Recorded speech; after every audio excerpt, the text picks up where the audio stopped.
ಈ ಬಗ್ಗೆ ಹೆಚ್ಚಿನದಾಗಿ ಮಾತನಾಡೋದಕ್ಕೆ ನೇರ ಸಂಪರ್ಕದಲ್ಲಿದ್ದಾರೆ ನಮ್ಮ ಪ್ರತಿನಿಧಿ ದೀಪಾ.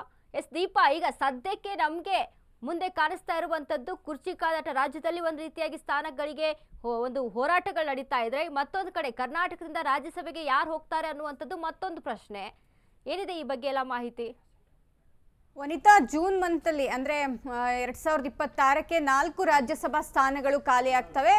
4ರಲ್ಲಿ ಅಂದರೆ ದೇವೇಗೌಡರು, ಮಲ್ಲಿಕಾರ್ಜುನ ಖರ್ಗೆ ಜೊತೆಗೆ ಈರಣ್ಣ ಕಡಾಡಿ ಸೇರಿದಂತೆ 4 ಸ್ಥಾನಗಳು ಖಾಲಿ ಆಗ್ತಾ ಇವೆ.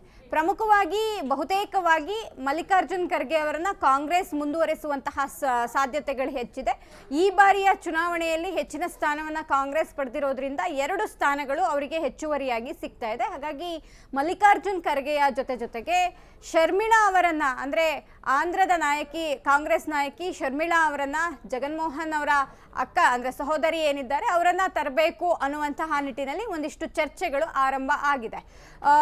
ಆಂಧ್ರದಲ್ಲಿ ಚುನಾವಣೆ ನಡೆಯುವಂತಹ ಸಮಯದಲ್ಲಿ ಕಾಂಗ್ರೆಸ್ನಿಂದ ಚುನಾವಣೆಗೆ ನಿಲ್ಲಬೇಕು, ತಮ್ಮದೇ ಆದಂತಹ ಒಂದಿಷ್ಟು ಕೊಡುಗೆಯನ್ನು ಕಾಂಗ್ರೆಸ್ಗೆ ನೀಡಬೇಕು ಅನ್ನುವಂತಹ ನಿಟ್ಟಿನಲ್ಲಿ ಕುಟುಂಬದ ಒಂದಿಷ್ಟು ಭಿನ್ನಾಭಿಪ್ರಾಯಗಳ ನಡುವೆಯೂ ಕೂಡ ಶರ್ಮಿಳಾ ಓಡಾಟವನ್ನು ನಡೆಸಿದ್ರು. ಆದರೆ ಕೊನೆಗೆ ಕುಟುಂಬ ಅನ್ನುವಂತಹ ವಿಚಾರವಾಗಿ ಅವರು ಚುನಾವಣಾ ಕಣದಿಂದ ಹಿಂದೆ ಸರಿದಿದ್ರು.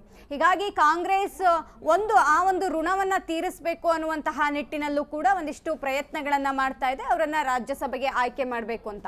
ಈ ಹಿಂದೆ ನಿರ್ಮಲಾ ಸೀತಾರಾಮನ್ ಅವರನ್ನು ಕೂಡ ಕರ್ನಾಟಕದಿಂದ ಆಯ್ಕೆ ಮಾಡಿ ರಾಜ್ಯಸಭೆಗೆ ಕಳುಹಿಸಲಾಗಿತ್ತು. ರಾಜ್ಯಸಭೆಯಿಂದ ಅವರನ್ನ ಸಂಪುಟಕ್ಕೆ, ಅಂದರೆ ಮೋದಿಯವರ ಸಂಪುಟಕ್ಕೆ ತೆಗೆದುಕೊಳ್ಳಲಾಗಿತ್ತು. ಆ ರೀತಿಯಾದಂತಹ ಒಂದು ಮಾದರಿ, ಅಂದರೆ ಯಾವ ರೀತಿ ನಿರ್ಮಲಾ ಸೀತಾರಾಮನ್ ಅವರು ಕರ್ನಾಟಕದಿಂದ ಆಯ್ಕೆಯಾಗಿ ರಾಜ್ಯಸಭೆಗೆ ಹೋದ್ರು, ಅದೇ ರೀತಿ ಶರ್ಮಿಳಾ ಅವರನ್ನು ಕೂಡ ರಾಜ್ಯಸಭೆಗೆ ಕರ್ನಾಟಕದಿಂದ ಕಳಿಸಬೇಕು ಅನ್ನುವಂತಹ ನಿಟ್ಟಿನಲ್ಲಿ ಕಾಂಗ್ರೆಸ್ನಲ್ಲಿ ಚರ್ಚೆ ಆಗ್ತಿದೆ. ಉಳಿದಂತೆ ದೇವೇಗೌಡರ ಅವಧಿ ಕೂಡ ಮುಗಿಯುತ್ತೆ. ಆದರೆ ದೇವೇಗೌಡರಿಗೆ ಬದಲಾದ ರಾಜಕೀಯ ಸನ್ನಿವೇಶಗಳಲ್ಲಿ ಇತ್ತೀಚೆಗೆ ಅವರು ನೀಡಿದಂತಹ ಒಂದು ಹೇಳಿಕೆ ಮುಳುವಾಗುವಂತಹ ಸಾಧ್ಯತೆಗಳು ಕೂಡ ಇದೆ. ಯಾಕಂದರೆ ಮೈತ್ರಿ ಸದ್ಯಕ್ಕೆ ಕೇಂದ್ರ ಮಟ್ಟದಲ್ಲೂ ಕೂಡ JDS ಮತ್ತು BJP ಮೈತ್ರಿ ಇರೋದ್ರಿಂದ ಇತ್ತೀಚೆಗೆ ಅವರು ನೀಡಿದಂಥ, ಅಂದರೆ ಸ್ಥಳೀಯ ಚುನಾವಣೆಗೆ ಮೈತ್ರಿ ವರ್ಕೌಟ್ ಆಗಲ್ಲ ಅನ್ನುವಂತಹ ಹೇಳಿಕೆ ಏನಿದೆ, ಅಂದರೆ ಆ ರೀತಿಯಾದ ಭಿನ್ನಾಭಿಪ್ರಾಯಗಳು ಕೂಡ ಇವೆ ಅನ್ನುವಂತಹ ಹೇಳಿಕೆ ಏನಿದೆ, ಅದು ಅವರನ್ನು ರಾಜ್ಯಸಭೆಗೆ ಮತ್ತೊಮ್ಮೆ ಆಯ್ಕೆ ಮಾಡೋದಕ್ಕೆ ಒಂದು ತಡೆಗೋಡೆ ಆಗ್ಬೋದು. ಇದರ ಜೊತೆಗೆ ಅವರ ಈ ವಯಸ್ಸಲ್ಲಿ ಆಗಾಗ ಹದಗೆಡ್ತಾ ಇರುವಂತಹ ವಯಸ್ಸು ಕೂಡ ಕಾರಣ, ಅಂದರೆ ಆರೋಗ್ಯ ಕೂಡ ಕಾರಣ ಆಗಬಹುದು. ಆ ನಿಟ್ಟಿನಲ್ಲಿ ಆ ಒಂದು ಸ್ಥಾನ ಕೂಡ ಉಳಿಯುವಂತಹ ಸಾಧ್ಯತೆಗಳು ಹೆಚ್ಚಿದೆ.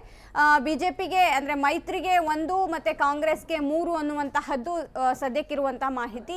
ಆದರೆ ಬಲಾಬಲದ ಆಧಾರದ ಮೇಲೆ ಎಷ್ಟು ಸ್ಥಾನಗಳು ಯಾರಿಗೆ ಸಿಗುತ್ತೆ, ಸಿಕ್ಕ ಸ್ಥಾನಗಳಲ್ಲಿ ಯಾರನ್ನ ಇವರು ಆಯ್ಕೆ ಮಾಡ್ತಾರೆ ಅನ್ನುವಂತಹದ್ದು ಕಾಂಗ್ರೆಸ್ ಮತ್ತೆ ಮೈತ್ರಿ ಪಕ್ಷಗಳು ಅನ್ನುವಂತಹದ್ದು ಕೂಡ ಇಲ್ಲಿ ಮುಖ್ಯವಾಗುತ್ತೆ. ವನಿತಾ, ಥ್ಯಾಂಕ್ ಯು ದೀಪಾ ನಿಮ್ಮೆಲ್ಲ ಮಾಹಿತಿಗೆ.